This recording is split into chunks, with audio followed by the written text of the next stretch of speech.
दोस्तों नमस्कार। एक अपडेट ये है, कल की जो मीटिंग हुई आईबीए और यूएफबीयू के बीच में, उसमें क्या आउटकम है, उसके लोगों के अपने सर्कुलर्स आ गए हैं। बीएमएस की जो यूनियंस हैं, एनओबीडब्ल्यू और नोबो, इनकी अलग आ गया था, पहले आ गया था इनका, और एआईबीईए ने बाद में सर्कुलर किया है। ये अलग बात है कि अभी यूएफबीयू का सर्कुलर मुझे कम से कम प्राप्त नहीं हुआ। मैं अपनी बात बिल्कुल साफ कह दूँ, अब नहीं मिला तो नहीं मिला।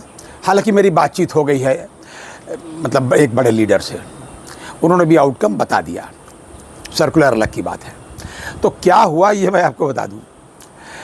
पत्र मैंने उनका डाला था आईबीए का, जो इनविटेशन था 6 यूनियंस के अलग से था, जो यूएफबीयू के मुख्य हैं कॉन्स्टिट्यूएंट्स, आईबाक, एनसीबी और एआईबीए वगैरह, और इधर जो जिनको लोगों को निकाल दिया था यूएफबीयू ने, यानी बीएमएस की जो दोनों यूनियन थी, एनओबीडब्ल्यू और नोबो, इनको अलग से बुलाया गया।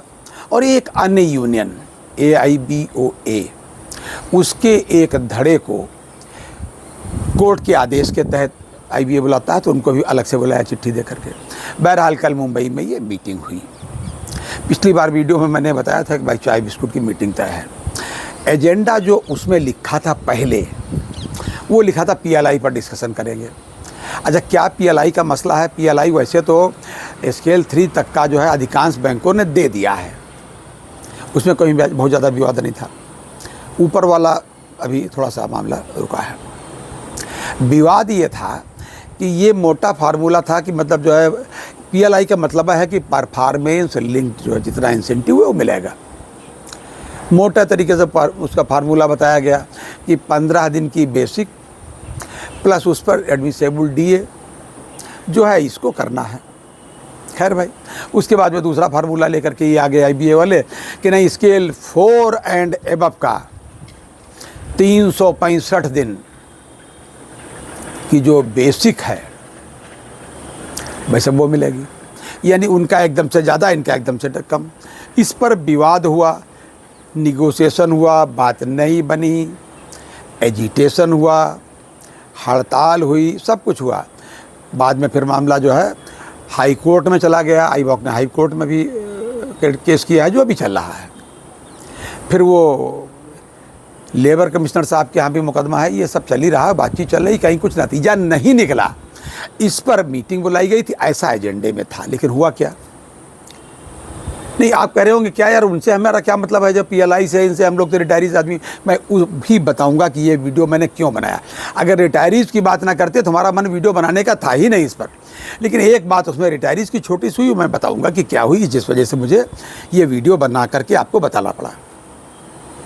नहीं तो किसी को अच्छी बात होती तो बताते आपको अगली मीटिंग में।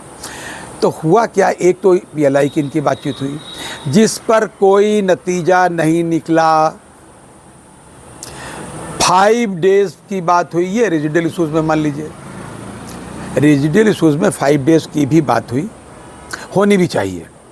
इन्होंने ये भी कहा कि अगर आप नहीं करेंगे तो हम फिर अपना जो है धरना, प्रदर्शन, हड़ताल वगैरह सब करेंगे, करके चले आए। लेकिन उन्होंने कोई तवज्जो नहीं दिया भाई साहब इस पर। ये सूचना है भाई साहब।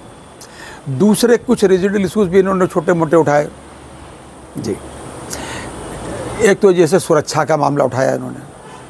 सुरक्षा बैंकों में ये है कि जहाँ जब देखो कोई मारपीट कर जाता है, गाली गलौज कर जाता है, एंटी सोशल एलिमेंट वगैरह, तो सिक्योरिटी गार्ड की अधिक से अधिक रिक्रूटमेंट किया जाए। ये सब बातें तो ठीक है, अच्छी होनी भी चाहिए। एक बात इन्होंने बहुत अपना आउटकम बड़ा अच्छा बताया है कि मुझे तो बड़ा, क्या कहें, हंस भी नहीं सकते, तरस भी क्या खाने से क्या जरूरत इनके ऊपर। एक बात इनकी एग्री कर गए वो, कि हैदराबाद और बेंगलुरु में जो है, पहले केवल बड़े सिटीज़ में था, ये इसमें पता नहीं क्यों नहीं था, हम नहीं जानते। उन्होंने कहा इन 2 सिटीज़ में जो है ऐसा कर दीजिए साहब। क्या कर दीजिए कि 7,500 रूम रेंट। काहे का रूम रेंट? अरे साहब, जब आप हेल्थ के इंश्योरेंस के तहत जब आप बीमार होते हैं, बैंक के कर्मचारियों की बात हो रही, जो भी है, जब ये बीमार होते हैं तब जो कमरा लिया जाता है तो उसका 7,500 और आईसीयू का 9,000। तो ये इस पर वो एग्री हो गए, तो ये बहुत बड़ा इनका अचीवमेंट हो गया। एक मुद्दा इन्होंने ज़रूर उठाया, वो है रिटायरीज़ का डीए का डिस्क्रिमिनेशन जो है कि 22 वाले का इधर, उसके पहले वाले का उधर, ये मुद्दा जरूर उठाया पेंशनर्स का। इसके अलावा इन्होंने कोई मुद्दा नहीं उठाया, ना कोई नतीजा निकला। इस पर भी कोई नतीजा नहीं निकला। इस पर भी इन्होंने कहा डीएफए से बात करके बताएंगे, जबकि यही बात मैंने बताया था कोर्ट ने कहा है, केरला कोर्ट ने भी कहा था।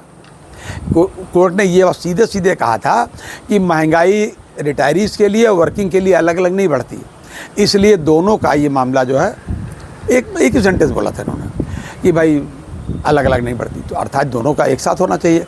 हमारा 6 महीने में, उनका 3 महीने में, ये अलग होता है। हालांकि उन्होंने दूसरी बात कही कि 2022 के बाद वालों का अलग, पहले वाले का अलग, डीए का रेट मतलब डिस्क्रिमिनेशन की ये बात वहाँ कही, इसलिए मुझे ये वीडियो बनाना पड़ा। ओवरऑल कुल मिलाकर के बिना नतीजे के मीटिंग समाप्त हुई, कोई नतीजा नहीं निकला।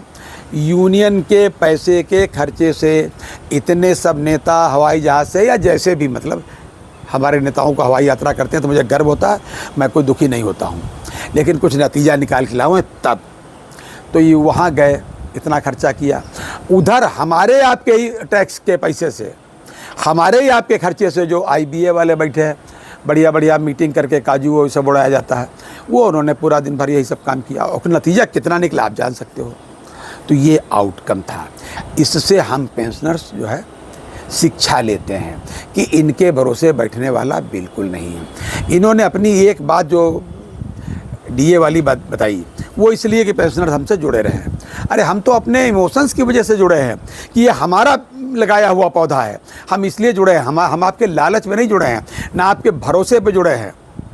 हम तो इसलिए जुड़े हैं कि हमारा सींचा हुआ ये पेड़ है।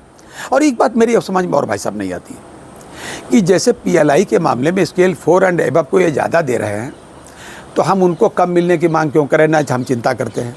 हम तो कहते हैं हमको भी उतना मिलना चाहिए। वर्किंग वाले के जो स्केल 3 तक के लोग, उनको क्यों नहीं उतना मिलना चाहिए, उनको भी इतना दीजिए, कौन बुरी बात है।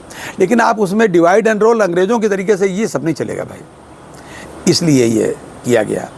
फिलहाल भाई साहब बिना किसी नतीजे के मीटिंग समाप्त हो गई। चाय बिस्कुट वाली मीटिंग थी, चाय बिस्कुट 2 राउंड खा करके मीटिंग ख़त्म हो गई। ये था अभी तक का अपडेट, और अगली बार फिर किसी अपडेट के साथ हाजिर होते हैं। तब तक के लिए इजाज़त दीजिए और चिंता बिल्कुल मत करिएगा, पेंशन अपडेशन होके ही रहेगा।